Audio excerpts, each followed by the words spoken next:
আমি চাইছি আমাদের হিন্দু সমাজকে বাঁচিয়ে রাখতেই হবে। আমাদের সকল হিন্দু দায়িত্বে আজকে 12ই জানুয়ারি স্বামী বিবেকানন্দের জন্মদিন। তো ওনার জন্মদিনে আজকে আমরা প্রতিজ্ঞা করলাম আমরা সকল হিন্দুরা এক থাকবো এবং সকলের পিছনে আমরা রক্ত লাঠির মতো দাঁড়িয়ে থাকবো, যেন আমাদের হিন্দু সমাজটা যেন পুরো সঠিকভাবে পরিচালিত হয়। আগেকার মতো সেই হিন্দু সমাজ যেন হিন্দু সমাজের মধ্যে থাকতে পারে। তাদের খুব ভালো লাগলো। গুড মর্নিং সবাইকে, জয় মাতা দি। তো আজকে এখানে এই হোটেলেই ছিলাম। এখন আমি যাচ্ছি দক্ষিণেশ্বর কালী মন্দির। আজকে না হলেও কালকে সকালের মধ্যে পৌঁছে যাব, সবাইকে দর্শন করাবো। তো সবাই লোকের মধ্যে থাকো, সবাই একটু সাপোর্ট করো।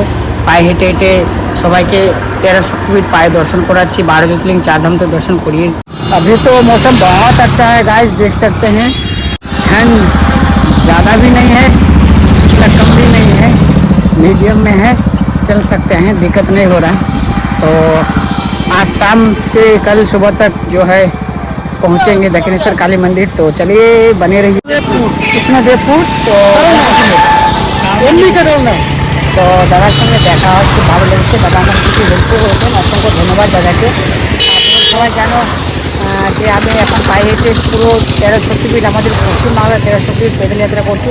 তো আমাদের দাদার সঙ্গে দেখা হয়, খুব ভালো লেগেছে দাদার সঙ্গে। তো যেমন কি সবাই জানো আজকে আমাদের স্বামীজির জন্মদিন। তো সেই উপলক্ষে এখানে ছোটো করে একটা প্রোগ্রাম হয়েছিল সকালে, আমি যা বুঝতে পারছি দেখে নিয়ে। তো তার মধ্যে দাদার সঙ্গে দেখা হয়, তো দাদার সঙ্গে দেখা হয়, খুব ভালো লেগে গেছে। দাদা আমাকে ডেকে নিয়ে এনেছেন। তো এখন তো বাচ্চা কেউ নাই, যেহেতু ছুটি হয়ে গেছে।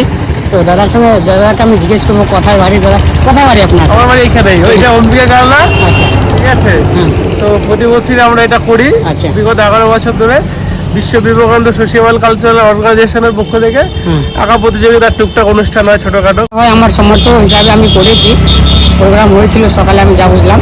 তো এই রাস্তা দিয়ে আমি যাচ্ছি, এখান থেকে দক্ষিণেশ্বর কালী মন্দির বেশি দূর না। আটকে নিয়েছেন আর যেতে বলছেন। আর সবাই তো জানো, তো আমি তো গাড়িতে যাই না, পৈদল যাত্রা আছে। আমি খুব ভালো লেগেছে, খুব ভালো লেগেছে দাদা। না না যাবো না, আমার পৈদল যাত্রা আছে। হ্যাঁ, কোথায় বাড়ি কোথায়? এটা কোথায়?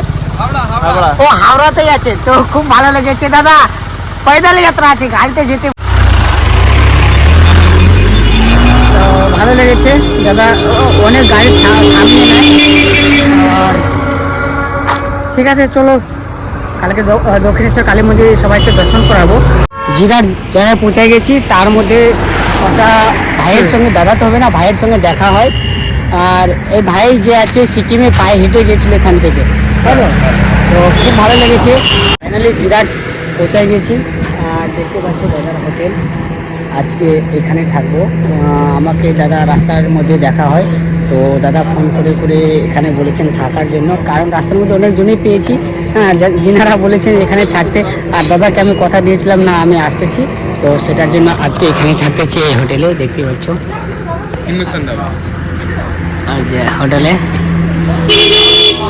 আজকে রাতে এখানে।